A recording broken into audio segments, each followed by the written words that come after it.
Vous trouvez que l'actualité, elle va trop vite pour vous? Vous êtes dépassé. Vous voudrez bien qu'elle vous explique le bout qui va devant. Qu'elle vous éclaire. Alors, léchez-nous un message. Ou, plus simplement, envoyez-nous un email. Et un va décoder. Ah ouais, un va décoder sec. Bien. Gérard, y a-t-il une nouvelle question d'un téléspectateur, tateuse? Je sais pas. Eh ben, Ravis. Oh, chacun bien, Léon. Il y a justement un email qu'elle vient de Caire dans la boîte à email. C'est un email de Monsieur Martinage Félicien, de Wavran-sur-l'Or.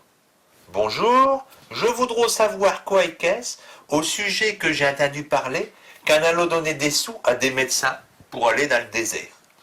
Est-ce que c'est vraiment raisonnable d'envoyer des médecins là-bas alors que c'est déjà si dur d'avoir un rendez-vous par ici? Merci de me répondre.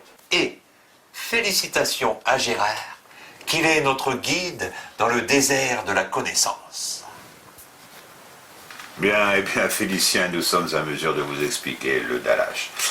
Le gouvernement, il s'est aperçu qu'un manquot de médecins dans certains endroits en France. Oh, il a l'œil, le gouvernement.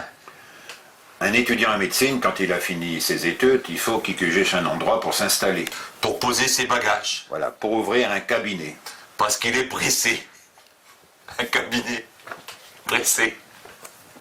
Un cabinet médical. Donc là, il y a deux solutions. Ou bien il racate le clientèle d'un médecin qui s'en va à la retraite. Ah, parce que ça se racate un malade. Mais ton petit Léon, t'es fait de l'asthme. Comment que t'es vaut? Et dans ce cas-là, ça ne cange rien au paysage médical. Ou bien alors, il doit cugir un indro pour l'installer, installer son cabinet. Et là, il faut savoir d'où le mettre. Au fond des gardins. Gérard, je suis sérieux. Je suis sérieux. Alors là, effectivement, on s'est aperçu que les nouveaux médecins, ils préfèrent s'installer dans des régions un peu plus ensoleillées, un peu plus chaleureuses, un peu plus attrayantes, un peu plus... Ouais, bah arrêtez de tortiller. Hein. Dis-le tout net, Léon. Chez nous, vieux médecins, ils préfèrent s'installer à Nice qu'à Tourcoing. Au moins, tout le monde y comprend. Là. Non, alors, on va dire dans le sud plutôt que dans le nord. Alors, le gouvernement, il a décidé de donner des primes à ces médecins qui vont s'installer dans des régions un peu moins attrayantes, un peu moins ensoleillées, un peu moins chaleureuses. D'accord. Et du coup, il va aussi reprendre des sous à ceux qui préfèrent s'installer à l'Annapoule. Non, non, non, il ne va pas faire ça. Mais il va supprimer le numerus clausus. Alors là, le numérus, pour les ceux qui ne savent pas, c'est un hoche.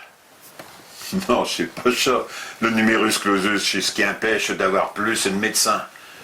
Alors, on va pouvoir permettre à plus d'étudiants d'aller à la faculté de médecine. Bah, mais je dis que le gouvernement, au lieu de mettre plus de médecins, ils devront s'arranger pour qu'il y ait moins de malades. Ah, voilà. Le gouvernement, ils devront mettre un numérus, là, comme t'es dit, sur les nombre de malades. Au moins, pour un coup, le gouvernement, il aura fait quelque chose, c'est bien. Ah. Comme t'as dit, Choléon, un numérus pour avoir moins de malades. Ça, je t'ai une idée. Tête de Gérard.